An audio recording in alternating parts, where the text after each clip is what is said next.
Now, if you find yourself wondering these days what is going on with our weather and our climate, you are seriously not alone. In our region, we've seen feet of snow and the polar vortex, as much as the meteorologists hate me saying that, toying with us. In California, never before seen drought conditions wreaking havoc on crops and literally pitting communities against one another over the issue of water. In London, the problem, too much water.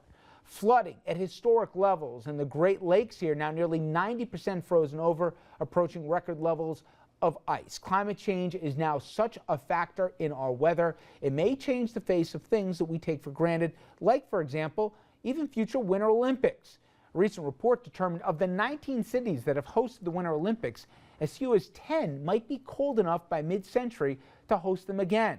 By 2100, the number shrinks to 6. Now, even business is beginning certainly to take notice. Coca-Cola, Nike, just two of the companies that now consider climate change as economically disruptive. And we can go on here, but you get the point. Well, to help us with this, we are joined on set here by Dr. John Allen, a postdoctoral research scientist at the Earth Institute at Columbia University, researching links between larger climate scale and smaller weather phenomena. Doctor, thank you very much for joining us. It's a pleasure to be here, Rich. Well, you know, we see politically at least this is an issue, and there's ping-pong, less of it than in the past. From the scientific community, especially from your particular background, is there unanimity or near unanimity that climate change is real, so at least we can take that off the table? That's not even a debate anymore? There is pretty much no question. The likelihood that we have changed the climate is very, very high. And the climate is warming, and we're probably at the point now where we really need to start making steps to mitigate this problem. So it's not just climate change, it's man-made, or at least man-contributed climate change. I would go with man-contributed rather than man-made. There is some natural climate variability that's coming around from the last ice age. We're warming up from that last ice age. So there is a signal there as well. But man-contributed definitely seems to be contributing some of this warming to the system. And another canard, I just want people to say, hey, wait a minute, how can we have global warming or climate change? Look at, we've gotten, you know, I think it's 70 some odd inches of snow here this season.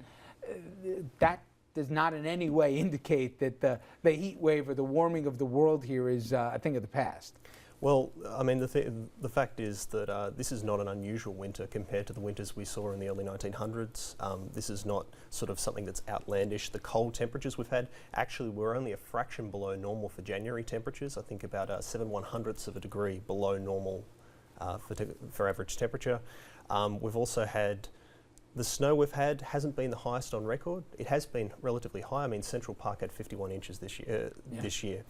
I think it might be up to about 54 after last night. I didn't have that data, but the seasons are becoming more constricted.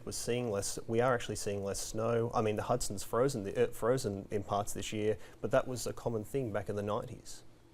So then we get to degrees, and I'm not meaning literally, but the rate at which things are changing, even within the scientific community, the projections 10, 15 years ago of where we'd be even now, there is an acceleration going on where the global temperature, the water levels, et cetera, even higher than they projected for where we'd be by 2014, like I said, not long ago, right? Yep, that's true. And I mean, what's happening is you're getting a lot of feedback from the actual Earth system. You're getting areas of permafrost melting, so areas which are permanently frozen or frozen for 2 years or more.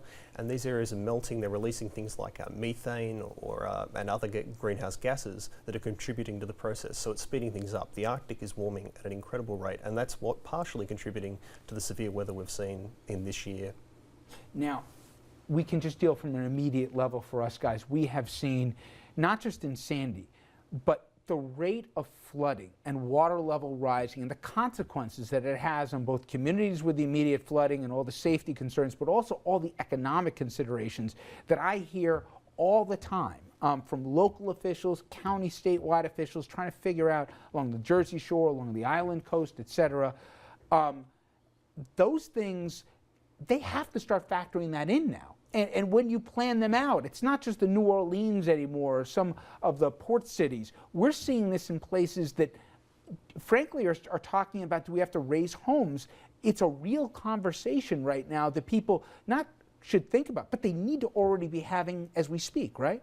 That's certainly the case. I mean, we've had sea levels rise by about 8 inches in the past century. Now, in the last 20 years, the rate has doubled, of increase has doubled.